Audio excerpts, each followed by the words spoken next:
Tasir юбилей уңайынан балалар сәнгать мәктәбе педагоглары һәм укучылары кеше ватанның гүзәл пишмаклары проекты кысаларында зәй турында үзенчәлекле картиналар ясаган иде. Биредә мәртәбәле кунаклар һәм эш авторлары катнашында әлеге проектны йомгаклау күргәзмәсе оештырылды.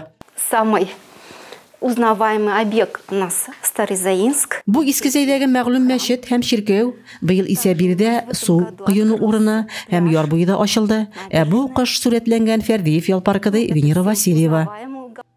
Зәйдә үзенчәлекле урыннар күп, алар турында бар кеше дә белми. Кеше ватанның гүзәл пишмаклары проекты рәсем сәнгате аша кызыклы һәм матур урыннарга, кеше ватан табигатына игътибар җәлеп итүгә юнәлдерелгән иде. Яшь буынга патриотик һәм әхлакый тәрбия бирү өчен бу бик мөһим. Называется «Уголки малой родины». Бу проект 2017 елда старт алып, ул кеше ватанның гүзәл пишмаклары шигаре астында барды. Әлеге проект кысаларында күп күргәзмәләр, саф һавага чыгулар оештырылды. Якын тирә шәһәрләрдә дә күргәзмәләр оештырылды, ди Венера Васильева. Сәнгать мәктәбе директоры Эльмира Вдовина кунакларга экскурсия ясап, һәр картина турында сөйләде.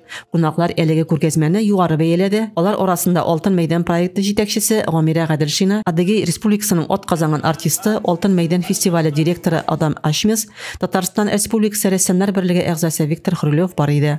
Шунысы игътибарга лаек, быел зәй рәссамнары өчен Алтын мәйдан проектында катнашуга ишекләр ачыла. Анда сынлы сәнгать эшләре өчен аерым номинация булачак. Бу зәйлеләр өчен яхшы форсат. Рәзимә Кашапова, Юлия Казамарова, зәй хәбәрләре.